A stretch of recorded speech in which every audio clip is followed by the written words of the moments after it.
Maithili express की शानदार प्रस्तुति।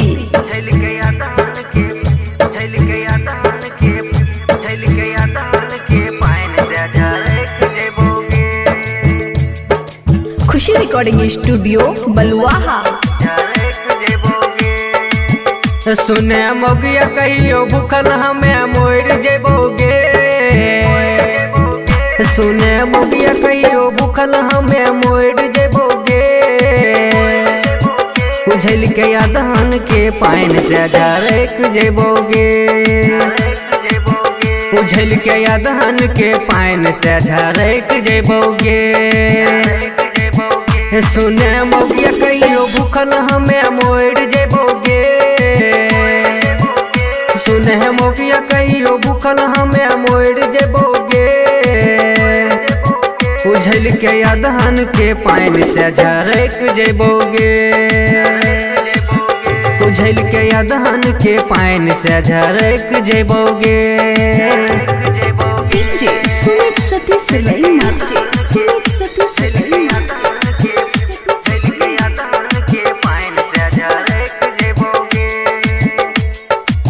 खुशी रिकॉर्डिंग स्टूडियो बलुआहा। तेनरी भोरे यादहन बनलो नहीं मोगी तोहर भात गे। दिन में जे देबही 12 बजे खाए ले लागे छौ तोरा नहीं लाज गे। देनेरी भोरे यादहन बनलो नहीं मोगी तोहर भात गे। दिन में जे देबही 12 बजे खाए ले लागे छौ तोरा नहीं लाज गे। दिलीपो के घर में खाना बन गेलै गे। मोहनो के खाना घर में बन गेलै गे। उझल के यादहन के पाइन से झरक जेबोगे। उझल के यादहन के पाइन से झरक जेबोगे।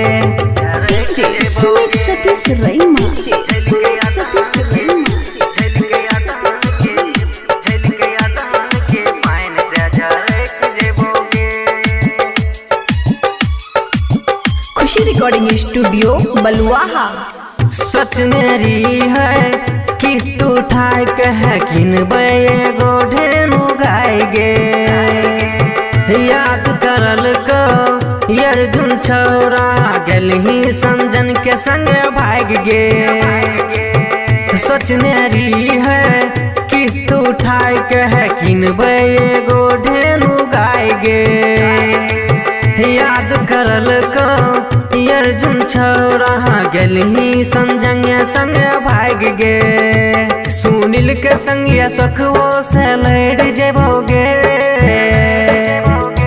सुनील के संग सखवो से लड़ जेबोगे। महंता के कान कपर फोड़ देबोगे। महंता के कान कपर फोड़ देबोगे। खुशी रिकॉर्डिंग स्टूडियो बलुआहा।